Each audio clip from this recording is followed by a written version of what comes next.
Diputada Marta Rodríguez, provincia de Santiago, miembro del Comité Central del Partido de la Liberación Dominicana, presidenta de la Comisión de Género de la Cámara de Diputados. Sí, evidentemente hay obstáculos, hay diferenciación. Normalmente las mujeres nos vemos sometidos a la presión que significa que el espacio doméstico de alguna manera está consignado, que nos toca.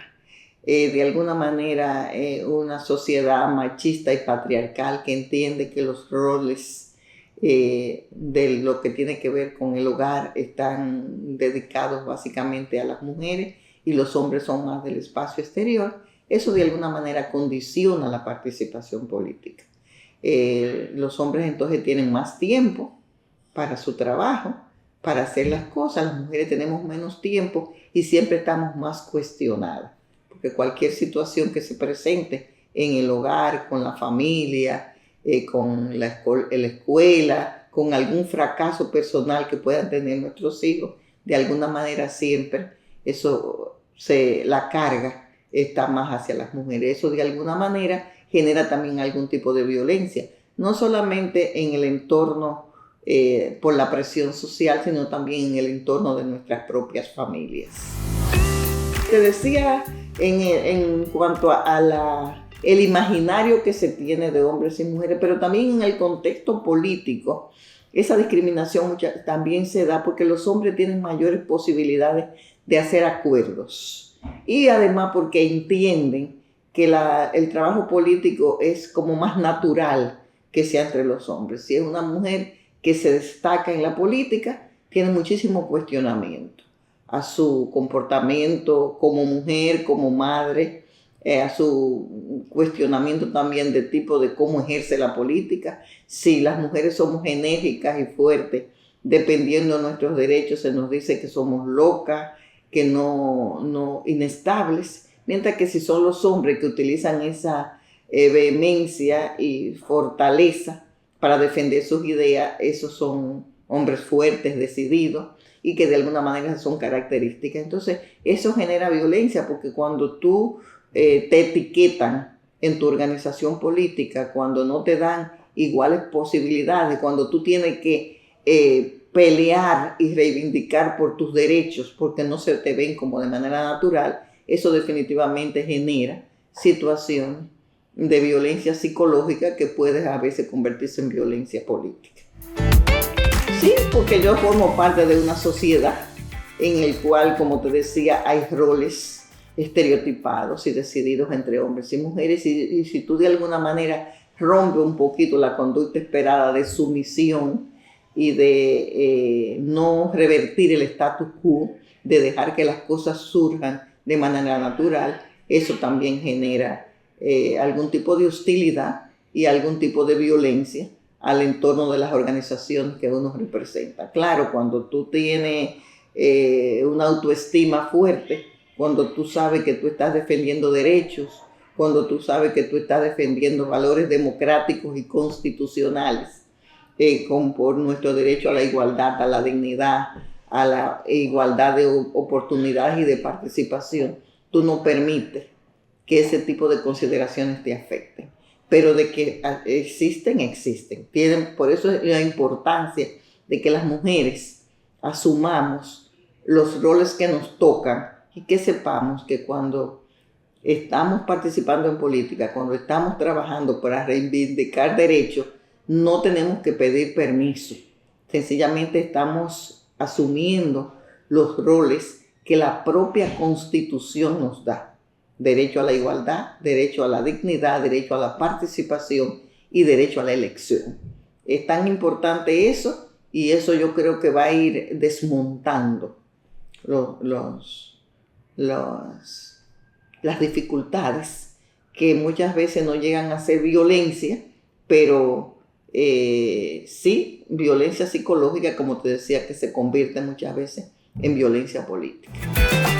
Bueno, a mí no, en términos personales, a mí no me afecta, no me ha afectado, pero el que no me haya afectado a mí no quiere decir que no le afecte a la mayoría de la gente.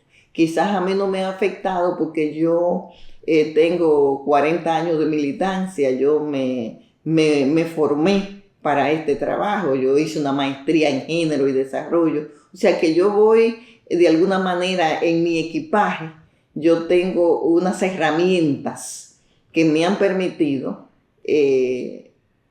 navegar en mi organización, reconociendo que no hay igualdad, que no hay equidad, ni en mi partido ni en ninguno.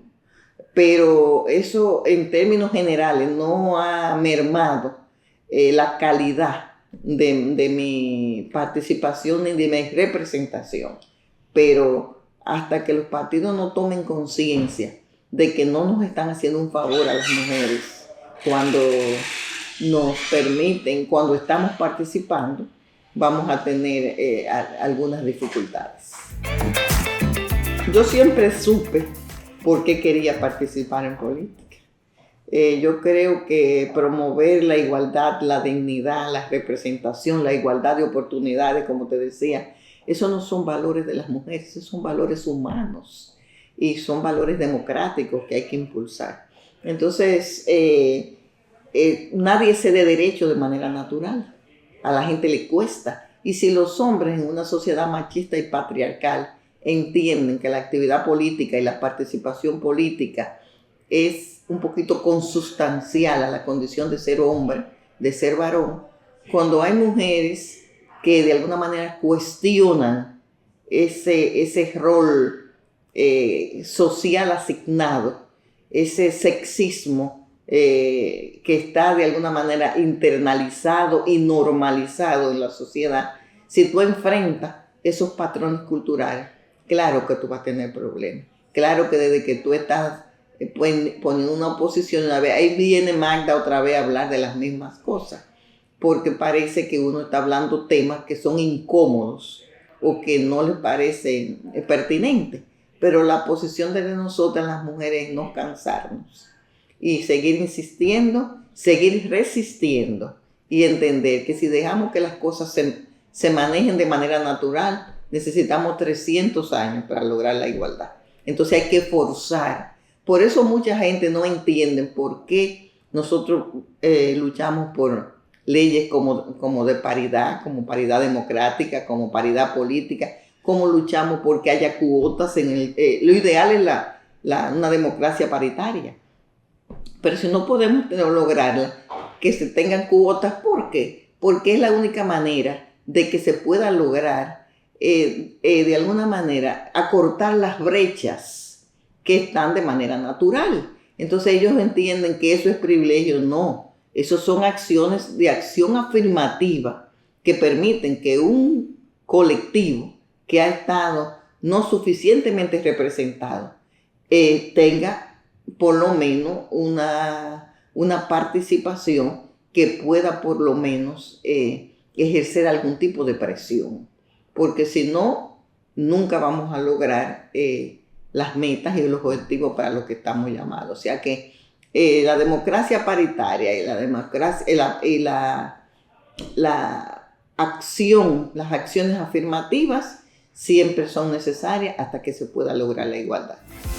Bueno, yo creo que lo mismo que he expresado, el tener claro cuál es mi misión, el tener claro que yo reivindico la política en una sociedad donde hay mucho cinismo en todas las cosas, donde se está relativizando todo.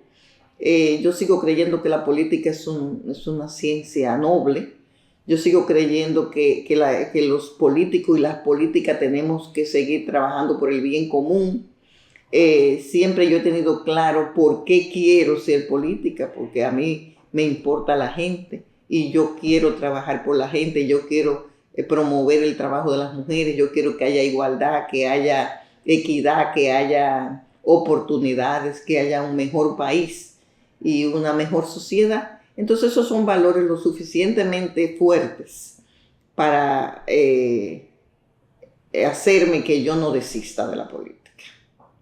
No depende, porque ya no depende ni siquiera de si soy elegida o no soy elegida. Yo tengo la suerte que he sido elegida en 5 ocasiones consecutivas por el voto popular. Primero fui elegida regidora en el 2002 y en el 2006, y desde el 2006 hasta la fecha he sido diputada elegida de manera consecutiva. Esta vez ya no me voy a presentar porque yo creo que hay momentos en el cual uno tiene que dar un paso al lado y lograr que hayan los relevos necesarios. Pero eso, el que yo me retire de la vida política activa, electiva, no quiere decir que me retiro de la política. Y seguiré trabajando hasta mi último aliento, porque yo creo que todavía hay muchas cosas por hacer en este país, en la sociedad y en el mundo. Yo creo que me ha ayudado yo siempre creo en la coherencia. Y en defender las cosas en las que tú crees, aunque tú tengas que pagar un precio sobre eso. Yo siempre he dicho de manera pública las cosas en las que yo creo. Yo creo en los derechos de las mujeres, yo creo en los derechos sexuales y reproductivos, yo creo en la despenalización del aborto por causales, y en esas cosas en las que yo he creído, la he dicho desde el 2002, cuando empecé a hacer política, y todavía la sigo defendiendo. La mayoría de esas cosas no se han logrado ninguna, pero yo sigo diciéndolo, sigo creyendo, y creo que la gente valora de alguna manera eso, el que uno sea coherente, el que uno defienda las cosas en las que uno crea, y no importan los resultados electorales. Yo me acuerdo una vez que un pastor me dijo, nosotros vamos a trabajar militantemente para que todas las personas que no respondan a la vida, que no defiendan la vida, no sean elegidos. Y yo me recuerdo que le dije, usted sabe una cosa, pastor, que yo defendiendo las cosas en las que creo, me puedo quedar sola. Porque mi cédula, mi carnet de identidad no dice diputada, dice doctora en medicina. Ese es mi trabajo primario. Y yo puedo hacer eso en cualquier circunstancia, en el Congreso o fuera del Congreso. Yo voy a seguir defendiendo eso y yo voy a seguir presentando las cosas en las que yo creo a mis conciudadanos. Y durante 20 años, 22 que voy a tener, he logrado el apoyo de los votantes. Entonces yo creo que a veces es importante uno presentarse con coherencia. Claro, mi caso no quiere decir que sea el caso de la mayoría de las mujeres, porque sería ingenuo si no sabemos que muchas mujeres no son elegidas porque la competencia es desigual. Pues las mujeres no tenemos los mismos recursos económicos, no tenemos tanto acceso a los medios de comunicación, no tenemos tanto tiempo, por lo que yo te decía, que hay un trabajo hacia el interior del hogar, de los hijos, de la familia, que nos toca a nosotras porque no hay suficiente conciliación.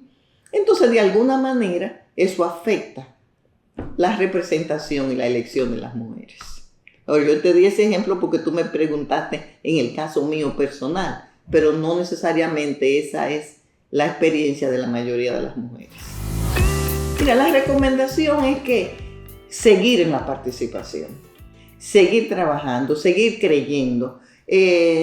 Dice un líder aquí de mi partido que dice que en política el trabajo no se pierde, porque aunque muchas veces tú no logras una elección, pero eso es un trabajo acumulado. Esa es una experiencia, hay que seguir insistiendo, hay que seguir trabajando, hay que seguir creyendo, hay que seguir demandando, impulsando y denunciando también. Este tipo de acciones que se hacen desde la academia, desde la sociedad civil, desde los institutos, donde se visibiliza y se tipifica que esa discriminación, esa falta de participación, muchas veces ese acoso tiene nombre, se llama violencia psicológica, violencia política, y la violencia es un delito que tiene que ser sancionado y tiene que ser tipificado. Por eso es muy importante que las leyes que consignan las violencias también hablen de violencia política, de violencia patrimonial, porque todo lo que violenta el consentimiento de la persona, todo lo que se hace en contra de eso es violencia. O sea que yo pienso que hay que seguir haciendo este trabajo, hay que seguir impulsando y hay que seguir diciéndole a las mujeres que sí se puede y que más temprano que tarde nosotros vamos a tener una democracia paritaria porque somos más, porque trabajamos más, porque militamos más, porque nos esforzamos más, porque estamos en mayoría en los trabajos, aunque ganemos menos, porque estamos en mayoría en las universidades, porque estamos en mayoría en los honores académicos. Entonces, lo que nos falta es que nosotras y nosotros salgamos a decir, esta sociedad tiene una deuda con las mujeres y vamos a saldarlo entre todas. No solo podemos dejar a los varones solos, porque nadie cede derecho de manera natural, sino es que, como dice un eslogan de las Naciones Unidas, juntos y que nadie sin dejar a nadie atrás.